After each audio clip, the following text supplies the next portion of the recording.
la délégation des Nations Unies a évoqué, donc, comme elle l'a dit tout à l'heure, l'accès des futurs candidats aux élections sur les médias publics. Je lui ai répondu que cette question d'accès des futurs candidats sur les médias publics en matière électorale est déjà disposée, déjà préconisée par l'actuel code électoral à Madagascar, qui est déjà adopté au mois de décembre dernier. Donc, il n'y a pas de problème. Comme partout ailleurs dans le monde, tous les candidats, notamment candidats au présidentiel, bénéficieront donc des mêmes conditions d'accès libre sur les médias publics lors des élections.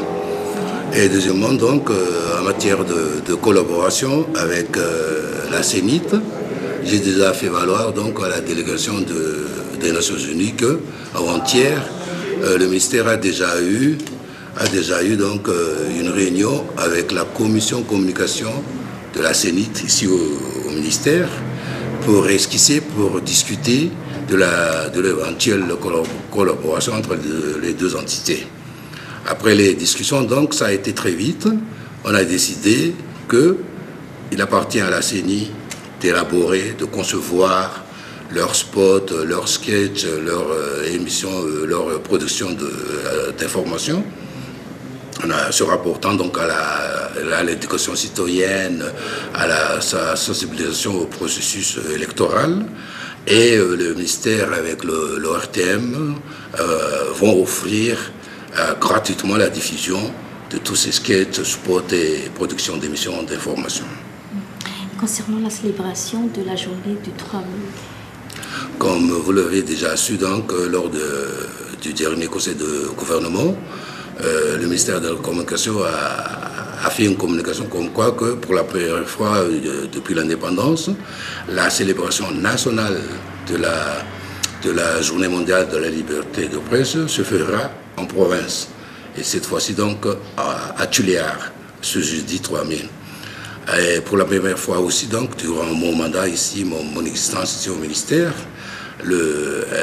nos partenaires internationaux vont donc venir avec nous, avec le ministère à Tuléar, pour faire valoir que, notamment le système des Nations Unies, entre le système des Nations Unies et le ministère de la Communication, il y a vraiment donc une collaboration étroite. Donc, le ministère et le système des Nations Unies vont ensemble donc piloter, diriger cette journée mondiale de la liberté de presse à Tuléar ce jeudi 3 mai.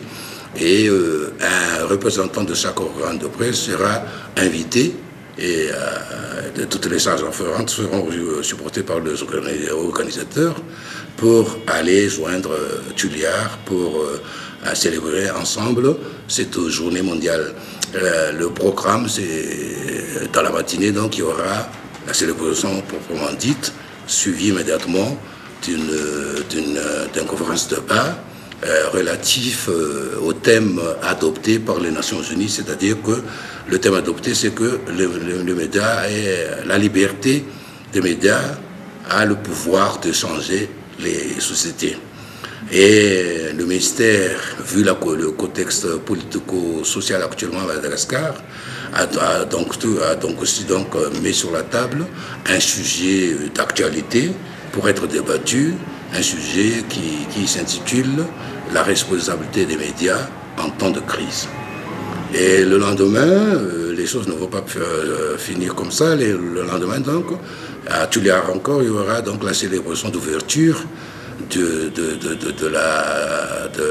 81e anniversaire de la Radio Nationale et suivi de l'inauguration du nouveau bâtiment studio-bureau de la TVM et de la RNM locale à Tuléar et de nouveaux émetteurs de 1000 watts qui ont été installés récemment à Tuléar. Quelle est la suite de la lettre de mise en demeure pour une station de radio privée ici à Tananarivo? Le délai imparti, le délai donc établi par la lettre de mise en demeure a effectivement expiré hier. Et comme les textes le disposent, là maintenant donc la tâche de l'exécutif est fini. Il appartient maintenant donc au tribunal administratif de connaître de cette affaire. Néanmoins, donc, je tiens à réitérer qu'au mois de mai 2011, j'ai déjà déclaré et je l'ai confirmé régulièrement à maintes reprises durant l'année 2011 que les textes en vigueur ici à Madagascar n'autorisent pas le ministère de la Communication à procéder à une quelconque fermeture de radio ou de télé.